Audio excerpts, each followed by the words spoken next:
Allahumma salli ala Muhammad wa ali Muhammad. Allahumma salli ala Muhammad wa ali Muhammad. Allahumma salli ala Muhammad wa ali Muhammad. Bismillahirrahmanirrahim. A long time ago, somewhere in the land of Arabia lived a goldsmith's wife. One day, when she went to fetch water, her only son also went along with her. When they reached the well, the goldsmith's wife asked her son to play nearby while she fetched water. The boy wandered off to a potter's furnace which was not far from the well. The furnace was ablaze and burning hot. When the goldsmith's wife finished fetching water, she couldn't find her son. At first, she thought that he might have gone back home. But when she didn't find him at home as well, she became very worried and went back to the well to look for him. She searched the whole area asking about him, but to no avail. Suddenly the people cried out that the boy had fallen into the potter's furnace and had burned to death.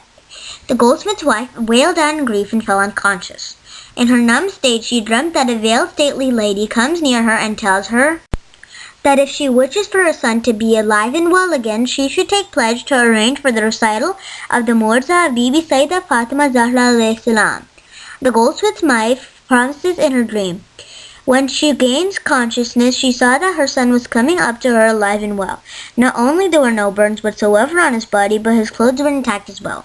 Allahumma salli ala Muhammad wa ali Muhammad. Overjoyed, the goldsmith's wife headed straight to the market with her son and bought some sweets so she could arrange the recital. She went to her neighbors to invite and asked them to recite the Moajza of Bibi Syeda alayhi salam if they remembered it. She went to several houses only to be turned away. Her neighbors said that neither they remembered the Moajza nor they had time for such things. Discouraged, she walked out into the wilderness. Just then she saw the same noble lady who had appeared in her dream. The grand lady asked her to sit down and listen to the recital. The lady then started the narration. In the city of Medina, there lived a wealthy Jew whose daughter was getting married. He went to Rasulullah Muhammad sallallahu wasallam and said, "O Muhammad, I'd like to seek your permission to invite your daughter Fatima to my daughter's wedding." Prophet Muhammad replied, "You should seek permission from her husband Ali." So the Jew went to Imam Ali alayhi salam and asked him to grant permission to invite Bibi Syeda to his daughter's wedding. Imam Ali replied that she would decide that by herself. The Jew then called upon Bibi Syeda alayhi salam and requested her to attend his daughter's wedding. Sayyidah Fatima said that she would need permission from Hazrat Ali alayhi salam. The Jew said that he had sought permission from both the Prophet sallallahu alaihi wasallam and Amir al-Momineen alayhi salam, and both had left the decision to her. While Bibi Syeda was pondering over the matter, our holy Prophet came to her house. Bibi Syeda inquired the Holy Prophet, "Baba John, the Jew wishes me to attend the wedding of his daughter. What do you advise?" Prophet sallallahu alaihi wasallam replied, "O my child, you are at liberty to accept or refuse." Bibi Syeda said, "Their women would be dressed in the finest clothes and adorned with jewelry, whereas my clothes are old and patched up all over. This may belittle you in their eyes." Holy Prophet sallallahu alaihi wasallam said, "My child, you attend the ceremony dressed in whatever you have and leave the rest to Allah's will." The day came and Bibi Syeda alayhi salam got ready to go. As she reached the doorstep of her house, the houris descended from Jannah with the finest dresses and jewelry from heaven. They dressed her with the attire and jewelry that befitted her grace. Bibi Syeda proceeded to the wedding with the grand entourage of angels and houris who encircled her carriage in a procession. No sooner than Bibi Syeda reached the Jew's house, the house started dazzling with the noor of Bibi Syeda, and the women folk who had gathered near the bride were awestruck. The air was filled with the fragrance so pure and enchanting it spread far and wide. The women present there, including the bride, could not behold the glory of Our Lady and fell unconscious. After some time, everyone recovered except for the bride, who was still unconscious.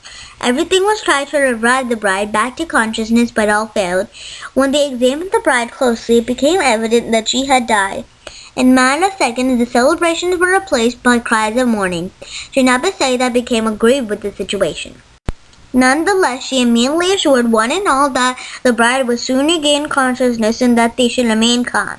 Bibi Syeda performed 2 rakat prayers and thereafter beseeched the Almighty Lord, saying, "O my Lord, I am the daughter of the messenger. You have named me the truthful. For the sake of your messenger, do fulfill my assurance given to these people."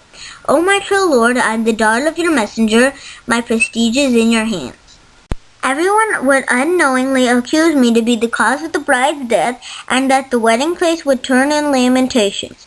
Just then her prayer was granted while she was still on her prayer mat. Allahumma salli ala Muhammad wa ali Muhammad. The bride gained consciousness and woke up reciting Kalma Shahada. The bride then got up acknowledging thus, there is no deity except Allah and Muhammad is his messenger. And you are the daughter of our beloved Prophet.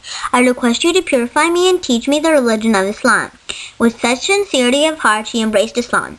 On witnessing this amazing but true miracle of Janab Sayyidah, 500 Jews, men, women, and children embraced Islam that day. Thereafter, everyone there gave Janab Sayyidah great respect and honor and presented many gifts along with a maidservant as per custom of that time. Janab Sayyidah returned home and related the incident to her father Rasulullah sallallahu alaihi wasallam, who on hearing this also thanked the Almighty Allah for the exaltation accorded to his Ahlul Bayt alayhi salam. O Allah, please grant the wishes of those participating in this recitation with the blessing of Panjat and Pak alayhi salam. Allahumma salli ala Muhammad wa ali Muhammad. Allahumma salli ala Muhammad wa ali Muhammad. Allahumma salli ala Muhammad wa ali Muhammad.